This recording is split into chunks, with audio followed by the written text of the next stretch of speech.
دلی کے لال قلعے دھماکے کے بعد جموں کشمیر کے شری نگر کے نوگام پولیس اسٹیشن میں 14 نومبر کی درمیانی رات زوردار دھماکے میں کئی لوگوں کی موت ہو گئی۔ اس کے بعد مرتکوں کے پریوار میں ماتم پسرا ہوا ہے۔ تصویروں میں دیکھا جا سکتا ہے کہ یہ وہی لوگ ہیں جن کا سپوت اس حادثے میں اپنا جان گنوا دیا۔ سب سے پہلے کہ یہ چنسر گاؤں ہے، کلگام کے ڈسٹرکٹ میں ایک گاؤں ہے، نیئر اباؤٹ 2 کلومیٹر کی دوری پر ہے فرام کلگام۔ تو یہاں پر ایک دلدوز واقعہ ہوا ہے کہ یہ میرا کزن ہے، سمجھو کہ میرا بیٹا ہے، یہ نام ہے ان کا ارشد احمد، کیا نام ہے ان کا؟ ارشد احمد شاہ۔ تو ہم ان کو کس نام سے پکارتے تھے؟ سیٹھ لال۔ یہ کام کر رہا تھا in police department as photographer from last some years together. ان کا باپ جو تھا نذیر احمد شاہ صاحب، وہ بھی اسی پولیس ڈپارٹمنٹ میں کام کر رہے تھے۔ ہی از ریٹائرڈ امپلائی، پرپس وہ ریٹائر ہوئے ہیں شاید نیئر اباؤٹ 6 or 7 ایئرس ہے پاسڈ۔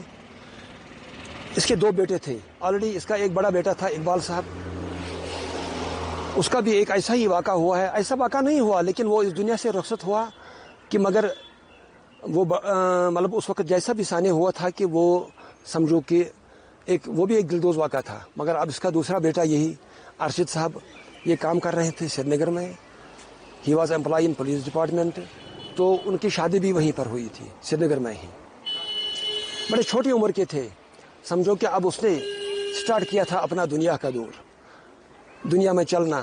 اس کے 2 بچے بھی تھے اور اپنا مکان بھی وہاں پر تھوڑا چھوٹا موٹا کنسٹرکٹ کیا تھا۔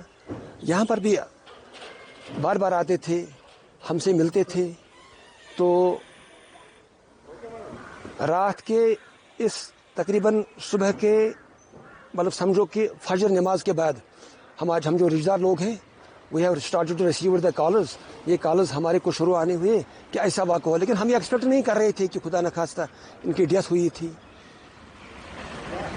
تو پھر چونکہ یہاں پر آج مطلب دس کمیونیکیشنز کے مطلب ذریعے اویلیبل ہیں، تو پھر بعد میں پتہ چلا کہ بہت سارے لوگ مطلب یہاں پر تقریباً 6-7 مطلب امپلائیز کی ڈیتھ ہوئی ہے۔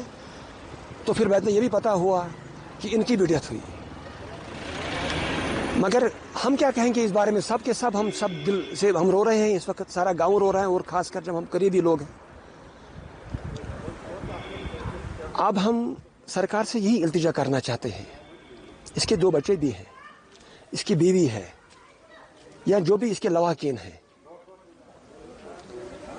ان سے کچھ ہم ایسا ایکسپیکٹیشن کر رہے ہیں کہ تاکہ جو باقی جو پیچھے رہنے والے ہیں کہ ان کی چاہے سرکار کی طرف سے اور کسی کی طرف مطلب یعنی اس کی سورس کی طرف سے ان کا بھرپور مدد ہو جائے تاکہ ان کا سروائیول اچھا رہے۔ اور ہم یہ بھی التجا کرتے ہیں کہ آخر یہ معاملہ ہوا اور کیسے ہوا، اس پر بھی کچھ انویسٹیگیشن ہونی چاہیے۔ مطلب اکثر بیشتر یہ واقعات ہوتے رہتے ہیں اس ویلی میں۔ خدا کرے امن و شانتی سکون ہمیں نصیب ہو، باقی بس یہی ہم کہیں گے۔ یہ میرا چچیرا بھائی تھا اور اس کے باپ کا نام نذیر احمد شاہ، اور خود اس کا نام ارشد احمد شاہ تھا۔ کیا ہے کہ اس پریوار میں یہی کمانے والا ایک ہی لڑکا تھا ہمیں، اور نذیر احمد شاہ کے 2 بیٹے تھے۔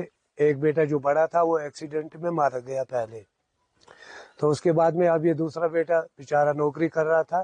نوکری کے سلسلے میں آج یہ دکھ بھری کہانی ہم نے سنی، یہ جو نیوز آ گئی تو پورا گاؤں جو ہے ماتم چھا گئے پورے گاؤں میں۔